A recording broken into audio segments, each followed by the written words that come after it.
Assalamualaikum warahmatullahi wabarakatuh. Selamat siang semuanya. Saya dari kelompok 11 ingin mempresentasikan hasil kerja kami tentang konsep kinerja organisasi yang disusun oleh Amir, Faiz, dan saya sendiri, Septian, dan Raihan Abdul Sakif. Kinerja karyawan.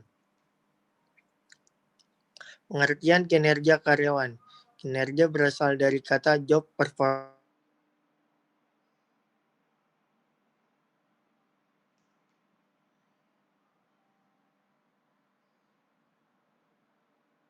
Kinerja adalah hasil kerja secara kualitas dan kuantitas yang dicapai oleh seorang pegawai dalam melaksanakan fungsinya sesuai dengan tanggung jawab yang diberikan kepadanya.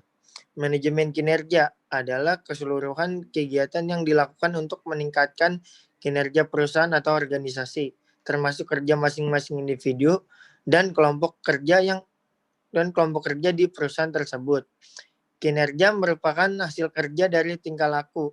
Pengertian kinerja ini mengaitkan antara hasil kerja dengan tingkah laku. Sebagai tingkah laku, kinerja merupakan aktivitas manusia yang diarahkan pada pelaksanaan tugas organisasi yang dibebankan kepadanya.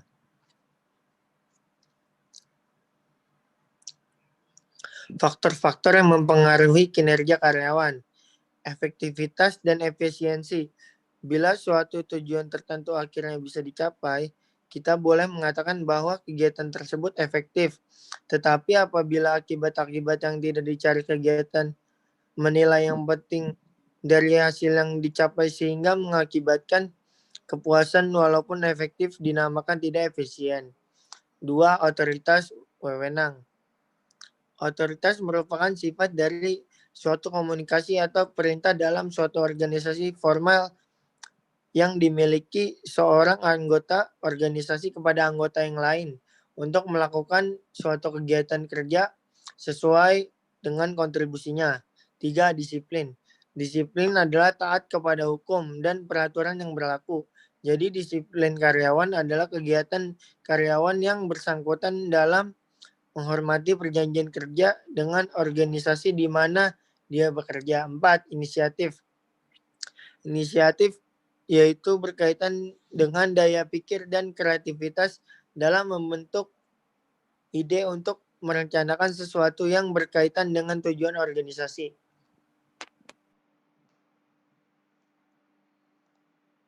Pengukuran kinerja perusahaan. Definisi kinerja. Kinerja adalah gambaran mengenai tingkat pencapaian pelaksanaan suatu kegiatan, program kebijaksanaan dalam mewujudkan sasaran, tujuan, misi, dan visi organisasi yang tertuang dalam perumusan skema strategis atau strategic planning suatu organisasi. Secara umum, dapat juga dikatakan bahwa kinerja merupakan prestasi yang dapat dicapai oleh organisasi dalam periode tertentu.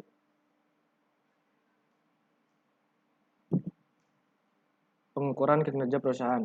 Dalam kaitannya dengan pengukuran kinerja sebuah perusahaan, terdapat beberapa istilah yang biasa digunakan. Antara lain yaitu pengukuran kinerja atau performance measurement, ukuran kinerja atau performance measure, metrik kinerja atau performance metric. Pengukuran kinerja dapat didefinisikan sebagai proses pengkuantifikasian efisiensi dan efektivitas dari tindakan yang lalu. Ukuran kinerja dapat didefinisikan sebagai sebuah parameter yang digunakan untuk mengkuantifikasi efisiensi dan efektivitas dari tindakan yang lalu. Metrik kinerja adalah definisi dari cakupan isi dan bagian-bagian komponen dari sebuah ukuran kinerja yang berbasis luas. Beberapa manfaat dari pengukuran kinerja suatu perusahaan tersebut jika diterapkan dengan baik, yaitu 1. Performance improvement, yaitu memungkinkan pegawai dan manajer untuk mengambil tindakan yang berhubungan dengan peningkatan kinerja. 2. Compensation adjustment, yaitu membantu para pengambil keputusan untuk menentukan siapa saja yang berhak menerima kenaikan gaji atau sebaliknya. 3. Placement decision, yaitu menentukan promosi, transfer, dan demotion. 4. Training and development needs, yaitu mengevaluasi mengevaluasi kebutuhan pelatihan dan pengembangan bagi pegawai agar kinerja mereka lebih optimal. 5. Career Planning and Development, yaitu memandu untuk menentukan jenis karir dari potensi karir yang telah dicapai.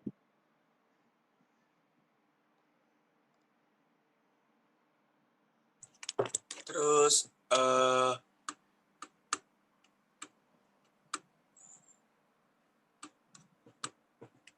jenis pengendalian manajemen. Sistem pengendalian manajemen dapat dibagi dalam 5 jenis. Yang pertama ada pengendalian pencegahan. Pengendalian pencegahan dimaksud untuk mencegah terjadinya suatu kesalahan. Pengendalian ini dirancang untuk mencegah hasil yang tidak diinginkan sebelum kejadian itu terjadi. Pengendalian pencegahan berjalan efektif apabila fungsi atau personel melakukan perannya. Contoh pengendalian pencegahan meliputi kejujuran, personel yang kompeten, pemisahan fungsi, review. Pengendalian deteksi sesuai dengan namanya, pengendalian deteksi dimaksud untuk mendeteksi suatu kesalahan yang telah terjadi. Rekonsiliasi bank atas pencocokan saldo pada buku bank dengan saldo kas buku organisasi merupakan kunci pengendalian deteksi atas saldo kas. Pengendalian deteksi biasanya lebih mahal daripada pengendalian pencegahan, namun tetap dibutuhkan dengan alasan pertama, pengendalian deteksi dapat mengukur efektivitas pengendalian pencegahan. Yang kedua, beberapa kesalahan tidak dapat secara efektif dikendalikan melalui sistem pengendalian pencegahan, sehingga harus ditangani dengan pengendalian deteksi ketika kesalahan tersebut terjadi. Pengendalian koreksi. Pengendalian koreksi melakukan koreksi masalah yang teridentifikasi oleh pengendalian deteksi. Tujuannya adalah agar supaya kesalahan yang telah terjadi tidak terulang kembali masalah, atau kesalahan dapat dideteksi oleh manajemen sendiri atau oleh auditor. Apabila masalah atau kesalahan terdeteksi oleh auditor, maka wujud pengendalian koreksinya adalah dalam bentuk pelaksanaan tidak lanjut dari rekomendasi auditor. Yang keempat ada pengendalian pengarahan. Pengendalian pengarahan adalah pengendalian yang dilakukan pada saat kegiatan sedang berlangsung, dengan tujuan agar kegiatan dilaksanakan sesuai dengan kebijakan atau ketentuan yang berlaku. Contoh atas pengendalian ini adalah kegiatan supervisi yang dilakukan langsung oleh atasan kepada bawahan atau pengawasan oleh mandor terhadap aktivitas pekerja. Yang kelima ada pengendalian kompensatif. Pengendalian kompensatif dimaksudkan untuk memperkuat pengendalian karena terabaikan suatu aktivitas pengendalian. Pengawasan langsung pemilik usaha terhadap kegiatan pegawainya. Pada usaha kecil karena ketidakadanya pemisah fungsi merupakan contoh pengendalian kompensatif.